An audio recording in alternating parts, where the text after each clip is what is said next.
মানুষ একটা অতীতের জায়গায় চলে যাবে যেখান থেকে আপনার ভবিষ্যৎটাকে আপনি আরো অনেক ঠান্ডা স্থিত করতে পারবেন। রাত 8টা পর্যন্ত আমি আর ভাইয়া মিলে কিছু সিনস লিখতাম। এভাবে আমরা মনে হয় প্রায় 3 উইকস কাজ করে এই স্ক্রিপ্টটা শেষ করি। ওর গল্পগুলো যখন শুনছিলাম, it really touched me and I really felt guilty. 6 মাসে অন্তত যে প্রতিদিন কোনো না কোনো হয়তো মনে হয়েছে একটু সাফোকেটেড লাগছে, আসলে আমার ব্রিদিংটা ঠিক আছে কিনা, যেটা খুব এখানেও এসেছে। আমি যতটুকু মানে মুভিটা ট্রেইলার দেখেছি না, মানে যখন ওই ছবিটা করেছি না, মনে আক্ষরিক অর্থে তখন মনে হচ্ছে হ্যাঁ আর হয়তো ছবি হবে না আমাদের করা। সত্যি কথা বলতে কি, আপনার সাথে আমার যখন কথা হয়েছিল যে আপনি একটা ছবি করেছেন কোভিডের সময়, ফেসবুকে বোধহয় সম্ভবত জয়াপার ফেসবুকে দেখেছিলাম যেরকম। আমার জন্য কোভিডের টাইমটা না একটা অদ্ভুত বাজে সময় ছিল এবং অদ্ভুত ভালো সময় ছিল। কারণ ওই সময়টায় হচ্ছে আমি জানতে পেরেছি আমার ভেতরে একজন আছে, অস্তিত্ব। সেটা তো আমার জন্য একটা বিরাট পাওয়া। আর সেই দিক থেকে আবার হচ্ছে কি যে বাবা মার সাথে আমার একদম ডিস্টেন্স হয়ে গেল। তো আমি না কোনোভাবেই মিলাতে পারছিলাম না যে জয়া আপুর আম্মু আছে, কিভাবে শ্যুট করলো। আমি জয়া আপুর উপর প্রথম থেকে একটু বিরক্ত হয়েছি যে আন্টি আছে, আপু এই রিস্কটা কেন নিল। কারণ আমার বাবা তখন হসপিটালে যায়। মাঝখানে মনে হয়েছিল যে জয়া আপাকে আমি বলতাম যে আপু আপনি এই সাহসটা কোথায় পেলেন। হয় কি, আমরাও তো অনেকদিন ধরে অভিনয় করছিলাম না তখন, আমি তো দিনের শেষে আর্টিস্ট। তখন যে কি সিচুয়েশন, অনেকে ছোট ছোট ছবি বানাচ্ছিল, নিজেরা ছোট ছোট ছবি বানাচ্ছিল, এটা সেটা নানানভাবে তার আর্টিস্ট সত্তাটাকে জানান দিচ্ছিল। কিন্তু তারপরে যখন আমরা সেই সুযোগটা পেলাম এবং আমরা চিন্তা করলাম খুব প্রিকশন নিয়ে, খুব সত্যিকার অর্থে আমাদের খুবই ভালো প্রিকশন নিয়ে শুটিংটা করা হয়েছিল। মানে খুবই ছোট একটা ইউনিট, এই অফিসটাকেই আমাদের বাড়ি বানানো হয়েছিল। এখানে আমার রুম, ওটা আমার বেডরুম ছিল।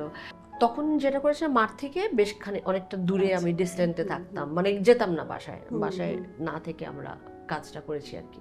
কিন্তু ওই যে সিনেমার পোকা, এটাও তো করতে হবে, সেটা আমার নিজের মেন্টাল হেলথের জন্য তখন প্রয়োজন ছিল আর্টের সাথে সম্পৃক্ত থাকার বা একটা কিছু করবার। সেই জায়গা থেকে আমরা সবাই বোধহয় সেই জায়গা থেকে এই রিস্ক ফ্যাক্টরটা আমাদের মাথায় কাজ অবশ্যই করেছিল, কিন্তু তারপর আমরা তাকে ছাপাই যেও আমরা কাজটা করছি। তখন কোভিডে তো সবাই, তখন আমরা বাসায় স্তব্ধ সময়, স্তব্ধ আবার একটা ভিতরের একটা অস্থিরতা, ওসবের মধ্যে আমিও এরকম বসা। তো আপনারা যতটাই বলছেন যে ছোট প্রসারে কাজ, কিন্তু ঠিকই কিন্তু আপনারা যে এইভাবে টিমটা বের করে এক একজনকে সাথে আনা, দ্যাটস সো বিউটিফুল। তো প্রাথমিকভাবে এই যে স্ক্রিপ্টটা আসলো, ডক্টর মন্টি চরিত্র, আমাকে সেট থেকেই ফোন দেওয়া হলো যে জয়াপুর সাথে সরাসরি কথা বললে এটা রিয়েল ফিলটা আসবে আর কি। তো তখন তো প্রাথমিক একটা এক্সাইটমেন্ট যে আচ্ছা হঠাৎ করে একটা বুধবার, তখন তো দিন বার ক্ষণ সব মিশে গেছে, হঠাৎ করে একটা বিকালবেলা হয়তো বা কোনো র্যান্ডম দিন আমি জয়াপুর সাথে ফোনে। এখানেই হচ্ছে প্রথমে খুব ভীষণ এক্সাইটিং, ভীষণ একটা নার্ভাসনেস, যেটা কাজটা তো সুন্দর হতে হবে, সুন্দর করে আমাকে বলতেও হবে ওনাকে ফোনে। সো এটা যতটা exciting, at the same time একই সাথে কিন্তু আমাদের এই সেম ফোন কলগুলো চলছে আরো অনেকের সাথে। আমার মা দূরে, আমি তখন আমার ইনলজের সাথে, আমার আরো আত্মীয় স্বজন আছে, কেউ এফেক্টেড। আমার একটা খুব কাছের বান্ধবীর আম্মা, উনি এফেক্টেড হলেন। তো সেসব সময় না এই কনভারসেশনগুলো খুব কমন, যে ফোনে আমি টকিং অ্যাবাউট আমার রেসপিরেটরি ইস্যুস থেকে শুরু করে একটা ডাক্তারের ওপিনিয়ন নিচ্ছি। এটা তো খুব রিয়েল। কিছু মানুষের জন্য এই কনভারসেশনটা কিন্তু একটা স্ক্রিপ্ট না, বা আমি কারো অ্যাকচুয়ালি আমি ডক্টর হয়ে বলতে পারছি না, বাট আই উইশ যে এই সমাধানগুলো সত্যি ওসব বিপদের সময় কাউকে দেয়া বা বলতে পারা। আর আই থিঙ্ক ওইটাই বিউটিটা, যে বিপুল ভাই বা মাটি আপু ওই সময় যে এটা একটা চিন্তা করলো যে আচ্ছা আমরা বসে আছি, একসাথে আছি, we create something out of this. যেটা জয়াপুও বললেন যে এই আর্টটুকু সাথে না থাকলে হয়তো মানসিক মুক্তি, নিজের ভালো থাকা, অন্যকে ভালো, এটা হয়তো খুব ডিফিকাল্ট হতো। আর ইনফ্যাক্ট আমরা আসলে তখন আমরা ওই সময়টাতে সবচেয়ে বেশি চাইতাম বোধহয় কাছে কোনো ডক্টরের সঙ্গে কানেক্টেড থাকতে। মা আছেন বাড়িতে, সবার আছেন বাড়িতে, আমাদেরও কি করব, সবচেয়ে ডিপেন্ডেবল পার্সন ছিল বোধহয় পরিবারের ডক্টর কাজিন অথবা ডক্টর ভাই, ডক্টর চাচা, তারা। তো ওই যে বললো ফোন কল, আমাদের ছবিটা কিন্তু পুরোটা সিন সাউন্ডে করে। এটার মজার বিষয়, মানে পুরো ছবিটাতে আমরা কোথাও ডাবিং করিনি, একেবারেই ডাবিং ছাড়া। এটাও একটা, আমার মনে হয় অনেকেই এই ছবিতে যারা কাজ করে তাদের জন্য নতুন এক্সপিরিয়েন্স এটা।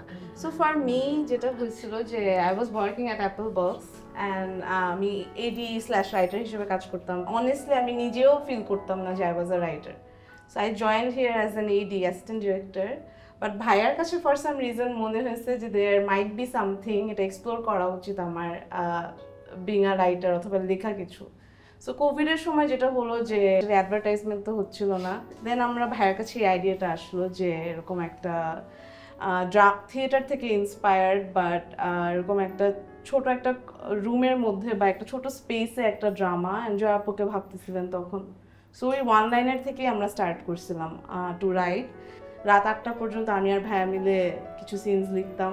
এভাবে আমরা মনে হয় প্রায় 3 weeks কাজ করে এই স্ক্রিপ্টটা শেষ করি। দেন তো আপু পড়েন অ্যান্ড দেন মহসিন আপু কেম অন বোর্ড অ্যাজ ওয়েল। আমার মনে আছে প্রথমে আমার কাছে স্ক্রিপ্ট গেল 2 পাতা, হ্যাঁ, তারপরে কিছুদিন পর আমার কাছে স্ক্রিপ্ট গেল ধরো এতটুকু, হ্যাঁ, মানে ধরো 1 খণ্ডের নাটকে যেমন হয় না অতটুকু। তারপরে আমার কাছে স্ক্রিপ্টগুলো এত মোটা, মানে কি ব্যাপার এরকম করে যখন শুটিংয়েও আসি, আমি 2-1 বার আসলাম এখানে দেখি ও উপুর হয়ে মাটি শুধু এই রুমটার ভিতরে মাটি, আর বিপ্লব ভাই লিখছে। আমি জানি না এটা কি করে ওনারা পারে, বা একজন ডিরেক্টর রাইটার হয়ে উনি কি করে এই টেম্পটেশনটা ধরে রাখতে পারে যে আমার নিজের একটা কাজ, আমার তৈরি একটা শিল্প, সেটা আমি অন্যকে যদি একটু না দেখাই, মানে সেটার সাথে আমরাও বোধ যুক্ত আছি। আমরা যেমন তুমি কেমন, তোমার কেমন কষ্ট লাগতো বলো তোমার প্রথম ছবিটা যদি আরো দেরিতে আসতো, অথবা অল্প কেউ যদি আমি পিপলু ভাইয়ের এই মতের সাথে একেবারেই কখনো একমত না যে আমি যেটা বানিয়েছি সেটা মানুষের মধ্যে দিয়ে আমি নিব এবং তারপরে আমি ওখান থেকে শিখবো, বা যা হয় ডিম ডুম যা খাওয়া দরকার খাবো, এটা আমি ঠিক আছি। কিন্তু যখন একজন মানুষ সিদ্ধান্ত নেয় যে আমি এটা করবো না, এটা রিলিজ করবো না, হ্যাঁ, আমি তাকে অবশ্যই, সে যেই হোক তার ওই স্বাধীনতা আছে ওই শিল্পীর, ওইটা আমি একদম সম্মান করেছি। এবং বিপ্লব ভাই বলতে পারবেন যে আমি কখনো বিপ্লব ভাইকে জিজ্ঞেস করিনি যেটা ভাই কবে আসছে। বেসিক্যালি প্যান্ডেমিকের টাইমটা আমার জন্য এবং মনের বন্ধুর জন্য, দুইজনের জন্যই আসলে খুবই একটা সিগনিফিক্যান্ট টাইম। আমাদের তো আগে থেকে এক্সপিরিয়েন্স ছিল যে কিভাবে মেন্টাল হেলথের জায়গাটাতে মানুষকে অ্যাওয়্যার করতে হবে, সচেতনতা বাড়াতে হবে, সাপোর্ট করতে হবে। অনেক রকম নতুন ধরনের হয়তো ট্র্যাডিশনাল ফরম্যাটগুলো আমরা জানতাম, কিন্তু যেটা খুব ইনোভেটিভ, যেটা খুব তাড়াতাড়ি মানুষের কাছে পৌঁছানো যাবে, যেটা জয়াপা বলছিলেন যে ডাক্তারের সাথে কথা বলেনি এরকম এমন কোনো মানুষ হয়তো খুঁজেই পাওয়া যাবে না, ঠিক সেই রকম মেন্টাল হেলথের সাথে কথা বলেনি এরকম মানুষের সংখ্যাও খুব কম। প্রতিদিন কোনো না কোনো হয়তো মনে হয়েছে একটু সাফোকেটেড লাগছে, আসলে আমার ব্রিদিংটা ঠিক আছে কিনা, যেটা খুব এখানেও এসেছে। আমি যতটুকু মানে মুভিটা ট্রেলার দেখেছি যে আসলে আমাদের ব্রিদিং এক্সারসাইজটা কিন্তু আমাদের মেন্টাল হেলথের জন্য একটা খুবই সিগনিফিক্যান্ট এক্সারসাইজ। আমরা বারবারই বলি আমাদের যখন খুব অ্যাংজাইটি হয়, আমাদের যখন খুব টেনশন হয়, আমরা কিন্তু বারবার বলি, এবং গ্রাউন্ডেড থাকার জন্য মানুষকে আমরা বলি যে প্রেজেন্টে থাকেন। একটা জিনিস খুব ভালো লেগেছে আমার, সেটা হচ্ছে 5 বছর পর এসেও আমাদের জীবনে তো অনেক কিছু আমাদের না পাওয়া থাকে, তো আমরা এতদিন পরে যে যখন বড় ঘটনা ঘটে আমরা তখন মনে করি যে আচ্ছা এত বড় ঘটনাটা চলে গেলে আমরা কিন্তু ভুলে যাই যে আমরা কি পার করে এসেছি। এতদিন পর এসে যখন আমরা সারাক্ষণ খেয়াল করি যে কি পেলাম তার মধ্যে পড়ে যাই, হ্যাঁ, তখন যদি সময়টাকে মনে করি যে তখন তো আমরা প্রতিদিন বাঁচতে চেয়েছি, বাচ্চাটুকুই সবচেয়ে বড়, শুধু বাঁচতে চেয়েছি আমরা, এবং আমরা প্রতিদিন খেয়াল করেছি যে আমাদের শ্বাস প্রশ্বাস ঠিক আছে কিনা। দুদিন পরে এনে মনে করিয়ে দেয়া যে আমরা একটা খুব কঠিন সময় পার করেছিলাম, এবং জীবনে কঠিন সময় পার করে যখন আবার ভালো সময় আসে তখন যে লার্নিংগুলো ছিল সেটা আজকের দিনে খেয়াল করা। আরেকটা জিনিস খুব ভালো লেগেছে আমার পার্সোনালি, সেটা হচ্ছে 2টা ক্যারেক্টার, তো আমরা তো মানুষের অনেক ইমোশনের জায়গাগুলো নিয়ে কাজ করি, ইমোশনগুলো কিন্তু খুব বেসিক লেভেলে একই, সেটা হয়তো ফরম্যাটটা ডিফারেন্ট হয়ে যায়, এক একজনের জন্য এক এক রকম জিনিস আসে, কিন্তু আসলে সবারই এক। আমার কাছে 2জন ক্যারেক্টারের 2টো সোশিও ইকোনমিক কালচার হয়তো ডিফারেন্ট ছিল, কিন্তু 2জনের জায়গাটা না একই রকম মনে হয়েছে। যা শুয়ে বলছিল ওনার সাথে কথা, হ্যাঁ, লাইট অফ করা ছিল, আজকে কয়জন মারা গেল শারমিন, তো আমার তখন মনে হয়েছে যে একই ইমোশন কিন্তু সবারই কাজ করেছে। বাট আপনাদের কাছে আমার আসলে জানতে চাওয়া সেটা হচ্ছে যে আপনারা কিভাবে যে ইমোশন লেভেলগুলো নিয়ে কাজ করেন। অফকোর্স আপনারা অনেক বড় আর্টিস্ট, বাট তারপরও কোথাও না কোথাও একটা পার্সোনালিটির জায়গাটা পার্সোনালি আসে কিনা? 2টা ভাবে ফিল করা যায়, একেবারে ব্যক্তিগত সরাসরি অনুভূতি যেটা আপনার হয়েছে আছে, বেশিরভাগ ক্ষেত্রে অনেক সময় হয় না, কিন্তু আশেপাশে দেখার অভিজ্ঞতা আছে। আরেকটা বড় যেটা আমি ব্যবহার করি সেটা হচ্ছে সহানুভূতি, যে কোনো মানুষের প্রতি সহানুভূতি। আপনি যখন মানুষের প্রতি খুব সহানুভূতিশীল হবেন তো ওই সহানুভূতি সাহায্য করে। অবশ্যই শারমিনের জীবন আমি যাপন করিনি, কিন্তু আমি দেখেছি এখানে শোভা আপাকে দেখেছি, আমার ঘরে মানুষ আছেন যারা আমাদের নিয়মিত হেল্প করেন, কিন্তু কখনো যত আমি ভালো হই কখনো সে আমার সমান হতে দিব না আমি। ওইটা যখন আমি বুঝি, তো ফিলিংয়ের ক্ষেত্রে আমার দুইটা গুরুত্বপূর্ণ কৌশল, এটা আমার কৌশল না আসলে অন্যজনের কাছ থেকে নেয়া, অভিনয় পদ্ধতি থেকে নেয়া। একটা হচ্ছে আমি চরিত্রর যেটা আমার অভিজ্ঞতায় আছে, যেমন রান্নার অভিজ্ঞতা আমার আছে, আমার কাউকে হারানোর বেদনা আমার ভেতরে আছে, সেটা সরাসরি আছে, সেটা আমি সরাসরি গ্রহণ করি এবং খুব পছন্দ করি যে তারটা সরাসরি যখন হয়, যেটা ভেতরে বাজে, সে তারটাকে গিটারের মতো আরেকবার ওইটাকে ছুঁয়ে যেতে পছন্দ করি।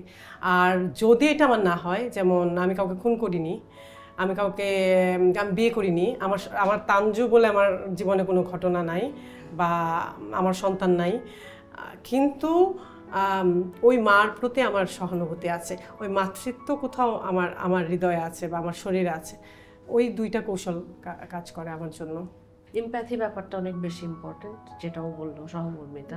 আমরা যেমন আর্টিস্টরা আর কি, আমরা বিশ্বাস করি ওই সময়টুকুকে, খুব বিশ্বাস করি কোন স্পেসে আছে, খুব বিশ্বাস করি। আমি যেমন এই বাড়িটা আমার এখন এমন হয় যে এই বাড়িটা যেমন আমার একটা অসুবিধা হয়, আপনি যেটা আমি নিজে কিছুদিন হয়ে ফিল করছিলাম, তুমি সরি আপনাদের এটা খুব রিলিজ করতে পারবেন কিনা আমি জানি না, বাট আমি আর অপি বোধহয় পারবো। মানুষ তো বলে আমাকে প্রায় একটা প্রশ্ন করে যে এই চরিত্রটা হওয়ার পর তুমি অনেকদিন এই চরিত্রটা রেখে দাও না, ভেতরে থাকে না, এরকম বলে। এটা আমাদের হতো, মাঝে মধ্যে হয় বা কিছু, ওটার থেকে কি করে বেরিয়ে আসা যায়, শাট করে সুইচ অন করা যায়, অফ করা যায়, ওগুলো আমরা শিখে গেছি। কিন্তু আমার যেটা একটা প্রবলেম হয় যে আমার স্পেসের সাথে আমার ডিট্যাচমেন্ট, এইটা আমাকে এখন প্রচন্ড ট্রাবল দেয়।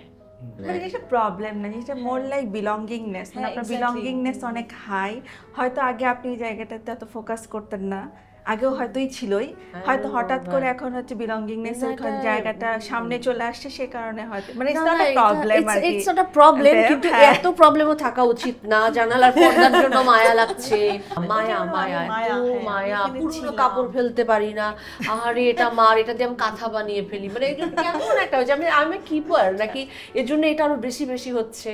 মানে এটা আমার ইদানিং আমার একটা, যেহেতু আমি ওকে পেলাম সামনে দেখছিলাম, ইদানিং আমার এই প্রবলেমটা খুব বেশি হচ্ছে। 16 বছর পর দেশে ফিরেছি আমি, দেশ ছেড়ে চলে গিয়েছিলাম 2007 সালে, ফিরেছি 2021 সালে, it's a long time. So ফিরে আমি পদ্মাকে পেয়ে গেলাম, আমি আর পদ্মা গুলশান 1 নম্বরে একটা বাসায় আছি, ও আমার বাসায় থাকে, আমিও আমার বাসায় থাকি, অফিস করছি, বাংলাদেশে প্রথম চাকরি আমার। তো পদ্মাকে আমি জিজ্ঞেস করতাম পদ্মা কী খাবা, পদ্মা প্রতিদিন বলতো আমি শুটকি খাবো এবং আমি নিজে রাঁধবো। তো আমি বলতাম একবার আমার রান্নাটা ট্রাই করে দেখো না, হয়তো তোমার ভালো লাগবে। তো আমি ওর শুটকিটা খেতাম, ও আমার ডাল ভর্তাটা খেত। So that was a very unique friendship that I built up with her. So আমি তখন ওকে জিজ্ঞেস করছিলাম কেমন লাগছিল, পরিবারের কি হলো, বাচ্চাদের কি হলো। সো আমি কাঁদতাম ওর কথা শুনে, because I was so lucky যে আমি খুব কাছের কাউকে হারাইনি কোভিডের সময়। আমি অস্ট্রেলিয়াতে ছিলাম, দেশে ফিরেও এসেছিলাম এই ভয়ে যে কাউকে হারিয়ে ফেলবো আর পাবো না। ওর গল্পগুলো যখন শুনছিলাম, it really touched me and I really felt guilty যে we are living in this house, she is telling me she is lost this person, যে আমার বানানো ডাল খাচ্ছে, আমি ওর বানানো শুটকি খাচ্ছি। So I still get goosebumps when I revisit that. So I'm a human who's gone through this experience. I think I would connect to this story very deeply. আমি তখন সুইডেনে ছিলাম, সো নাবিলা যেভাবে বলতেছিল সেভাবে আই ওয়াজ আইসোলেটিং মাইসেলফ। আমি completely একটা solitary লাইফে ছিলাম, মানে ইভেন কোভিড ছাড়াই। মানে সুইডেন দেশটাই তো মানে একটা কোভিড দেশ, মানে লিটারালি মানে কেউ না ঘন্টার পর ঘন্টা।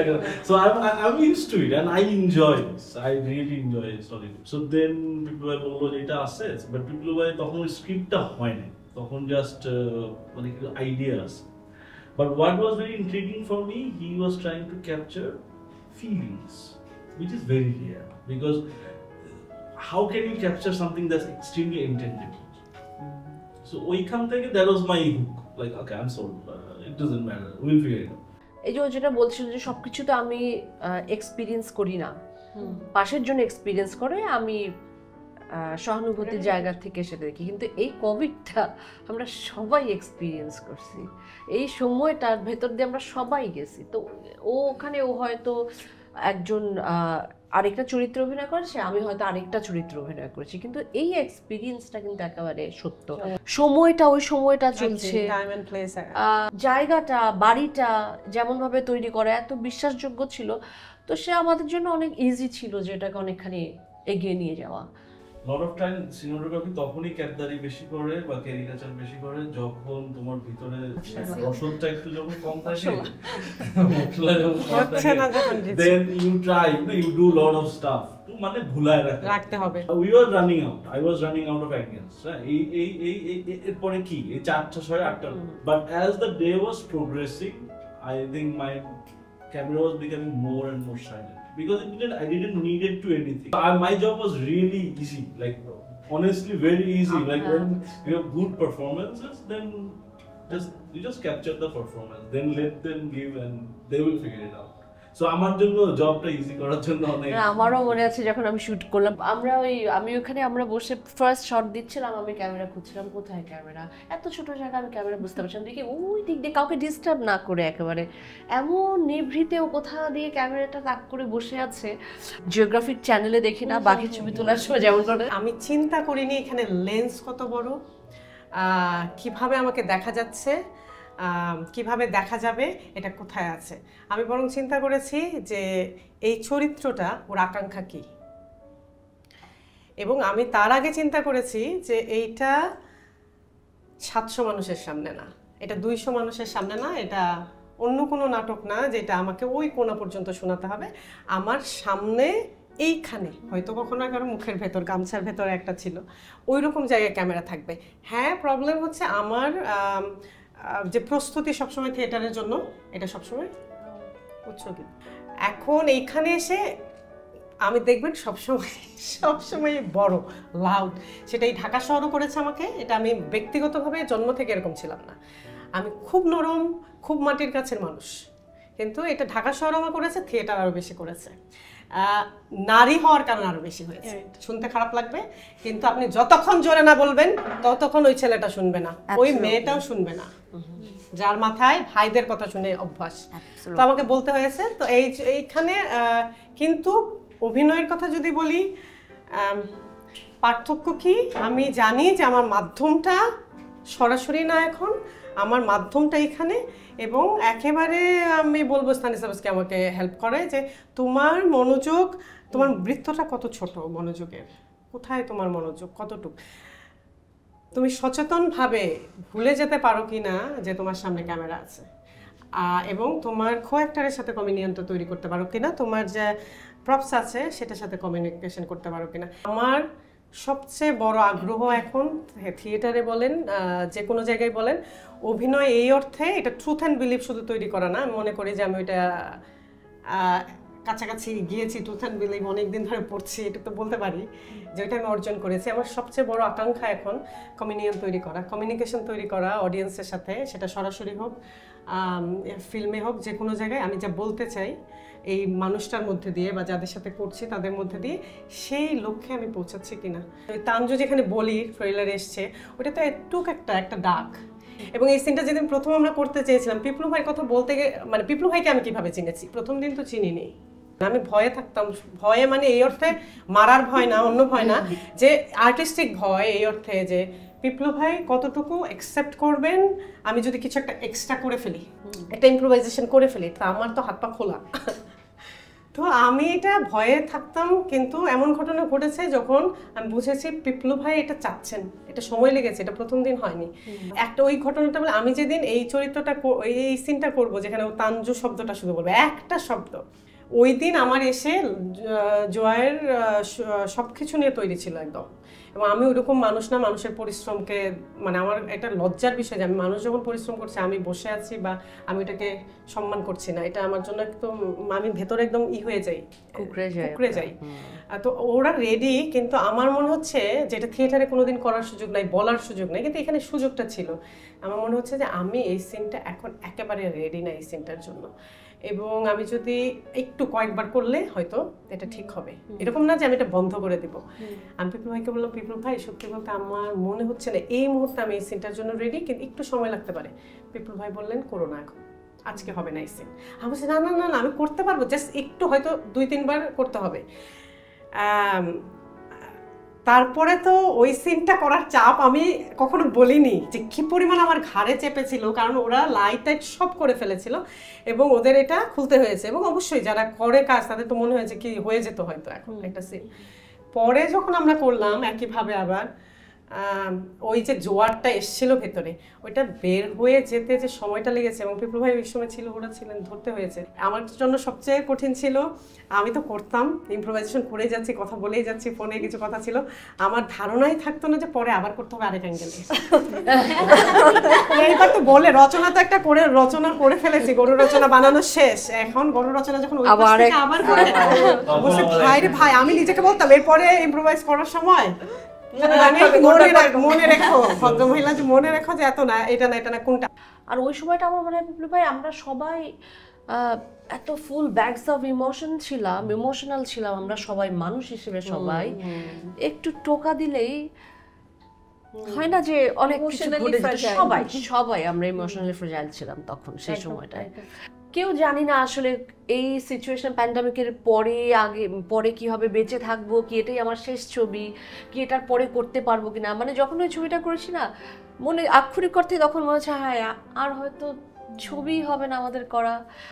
সো এটাকে একবারে প্রাণপণে মানে প্রার্থনা এবং বেঁচে একেবারে পুরোভাবে 100% বেঁচে আমরা জীবনটা যাপন করেছি। That's it. ওই একটু জায়গা যেখানে একজন মানুষ খাচ্ছে, গোগ্রাসে গিলছে নিচে বসে, সে জয়া আপা